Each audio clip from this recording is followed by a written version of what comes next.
Okay, so we continue on with additional 2 more problems, and I will choose this first problem here.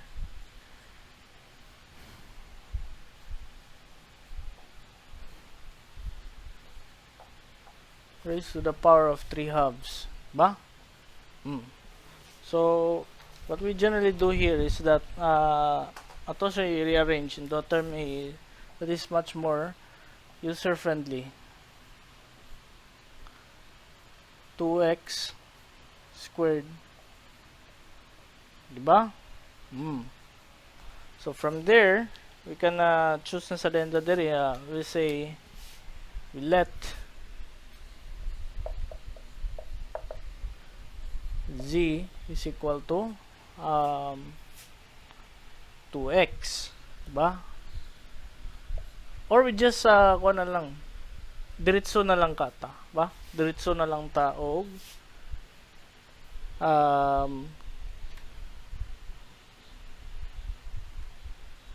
tangent. No, this is not tangent. This falls under the case of kani. Ay sa balik ng ta z. Let's try z sa muna. So this is 2x. So this is dz is equal to 2dx. Okay, so this is dz divided by 2 is equal to dx. So I'll just turn this into dx dz over 2 divided by z squared minus 3 squared 3 halves. Okay, I factor out 1 half and I will have this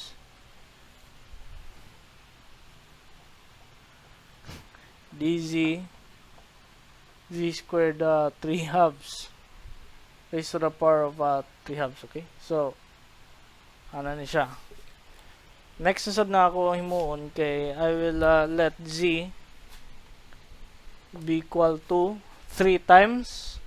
This falls under the form of a sec. Okay, 3 second.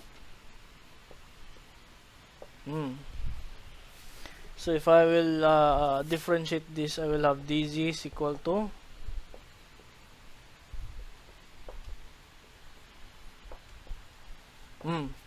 okay, 3 sec tangent dayon, di ba? So 1 half ako lang siya factor out kay samok man, and I will have 3 secant theta tangent theta times d theta. Okay, z squared is equal to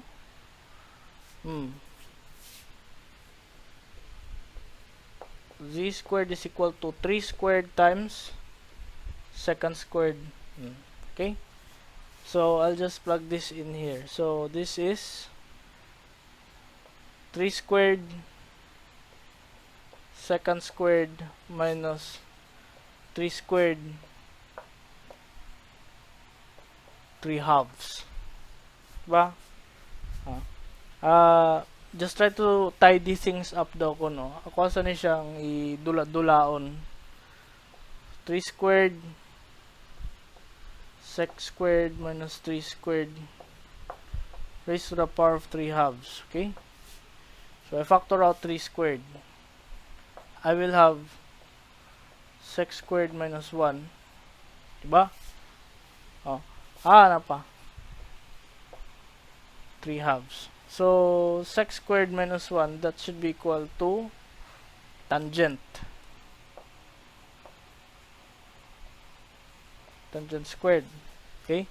So that should be equal to this. Raised to the power of 3 halves. Okay? So I can factor out the square. Okay? Square, tapos na din siya ikuanda yun. Yan na. Okay, ako 1 by 1 kaya para ma-digest ninyo mayo.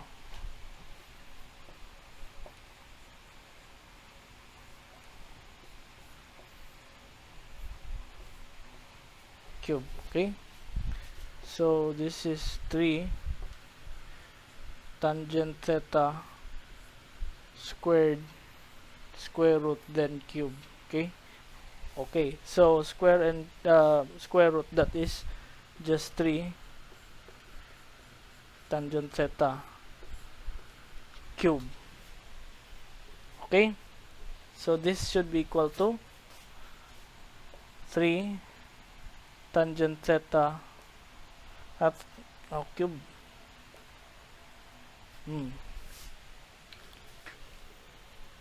I need to make more space. So, okay.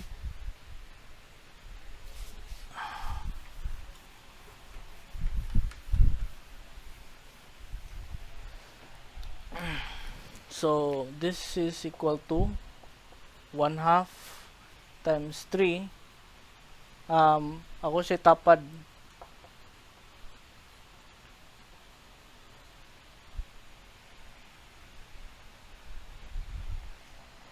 Times d theta divided by 3 tangent theta cubed.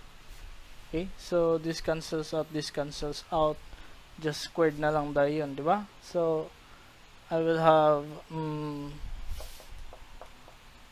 1/2 of secant squared d theta divided by tangent squared 3 tangent squared 3 squared. Okay, so nothing on ani. I'll just factor this out. 1/18 second, di ba? Unya na lang ato sa ni siyang isolate sa nato ni siya. 3 to the power of 2, I'll just make that as 9. 9 times 2 is equal to 18. Sige, so ano siya? I need to simplify this first before ta magkwansa.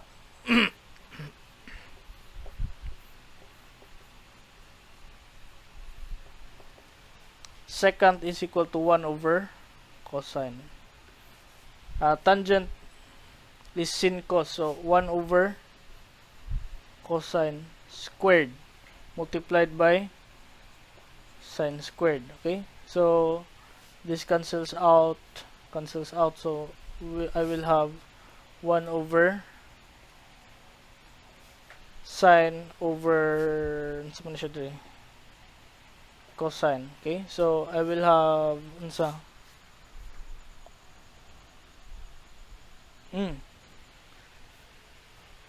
kadyot lang. Okay, this is sine squared, diba? I'll just throw this upward, so this becomes cosine sine squared. Okay, so I'll just have to erase this, and this becomes kani.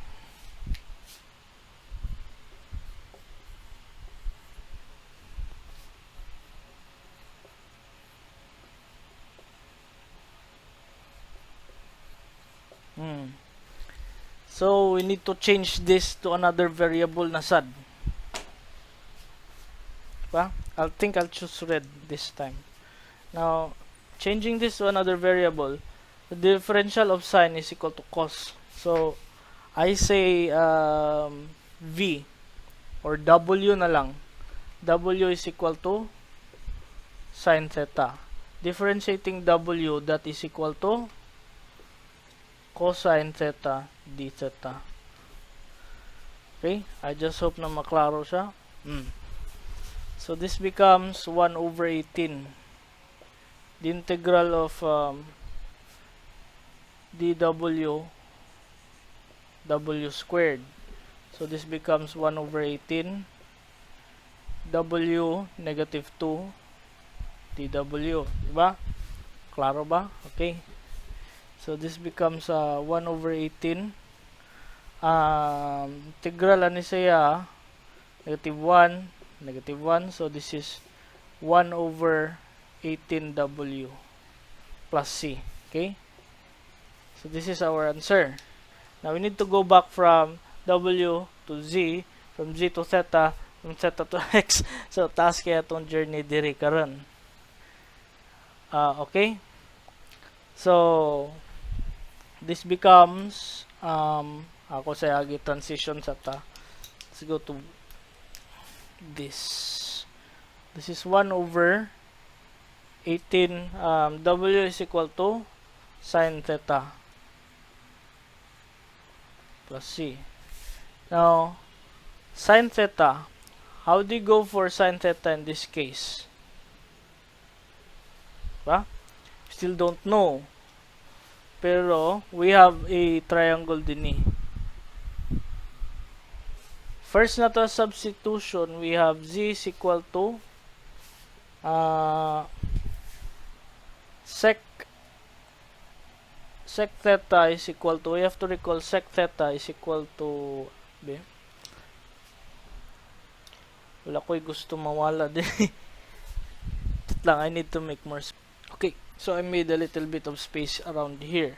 Now, we will have z is equal to, this term will enable that sec theta is equal to z over 3. Diba?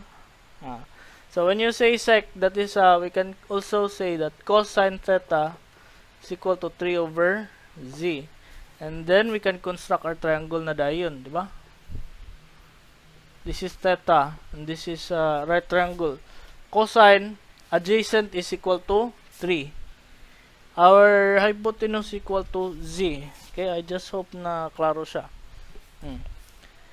So our opposite should be equal to z squared minus 3 squared, which is equal to 9. So that is the tuang quandary number. Now, if this is secant, this is cosine, then our sine should be equal to so, which is equal to opposite over adjacent, hypotenuse rather. So, square root of z squared over 9 over z. Okay?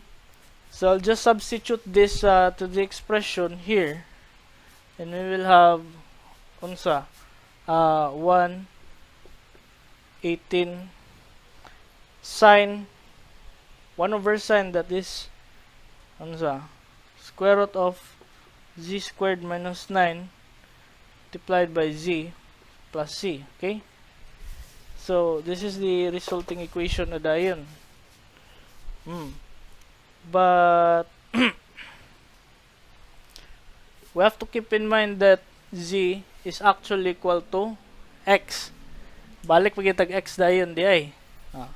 So, this is unsa na sad? Z is equal to 2x multiplied by na siya 18 diri, and we have z squared minus 9. Z squared minus 9, ba?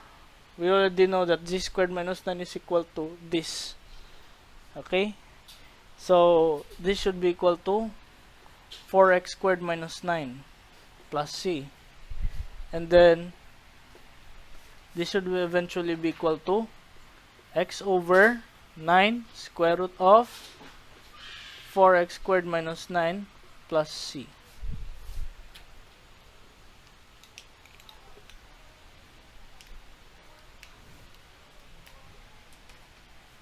So this is negative. So finally, this is our final answer. Okay? Whew. So it's a very complicated problem. Okay. So this problem we have trigo. Napod ba? Nasa trigo. So medyo siya unusual na sad. Okay, but anyway, let's try to find a way around this. What I would do is that I will set, I will let first z. It's very evident naman. If maka-solve mo dagan yung problems, makita niyo directly that the differential of tangent is secant squared, which is this. So, tangent x dz is equal to secant squared x dx. Okay? So, ano siya? Now, ako ni siyang i-usab gamay.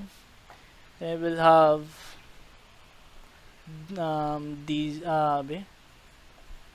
secant squared x dx 2 squared. Okay, for I'll just turn that to 2 squared.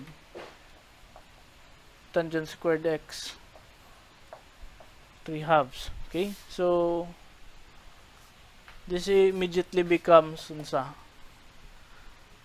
dz. Okay, dz. So over 2 squared minus z squared 3 halves. Okay, so natingunan na expression. Next is that this falls under the case of unsa sine ba, first case. We can say then diri na x is equal to z is equal to our a is equal to 2, so this is 2 sine theta. Okay, so dz is equal to 2 cosine theta d theta. I plug that in the equation, becomes dz is equal to 2 cosine theta d theta divided by 2 squared minus z squared is equal to 2 squared sine squared theta. Okay, so this is 2 squared sine squared theta 3 halves. Okay, so ako ni siyang i-isolate sa, and I will play with this.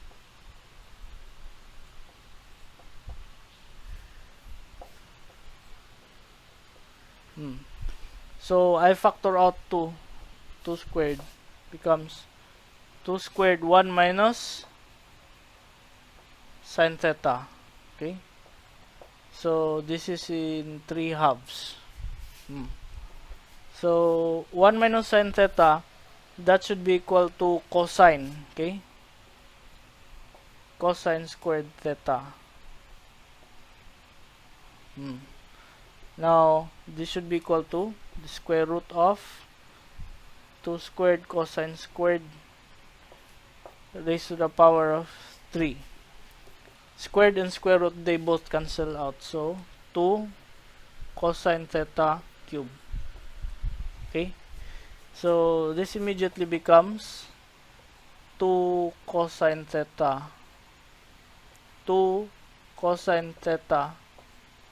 cube d theta, diba?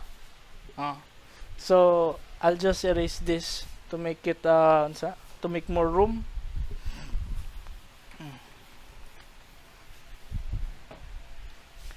This cancels out, this cancels out, this becomes squared, diba? So d theta 2 squared is equal to 4 cosine squared. I factor out 4. I will have d theta divided by cosine squared 1/4 secant squared d theta, diba? Why inversion of cos, that is secant, so that immediately becomes sa integral of secant, that is tangent theta plus c. Okay, so now that we have tangent theta, we have the integration process over. Let's try to go back to the original variable na sad, diba? So I have this triangle theta. I have z is equal to 2 sine theta, ba? So I can just say diri that sine theta is equal to z over 2. Okay? Sine theta is equal to z over 2. Opposite is equal to this. Hypotenuse is equal to 2.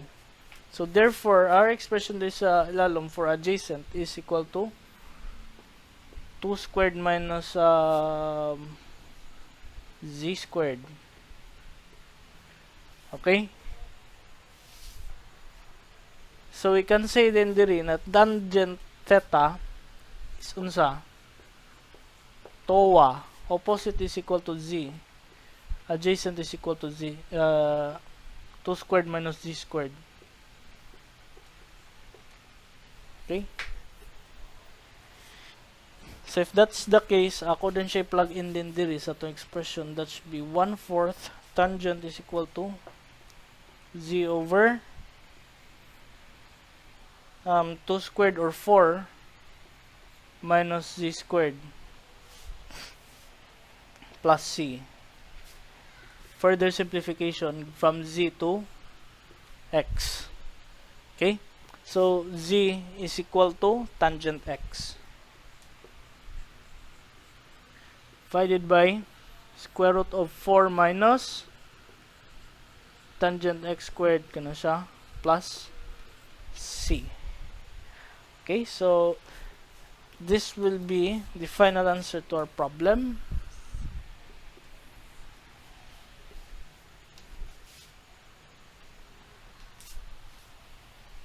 Okay.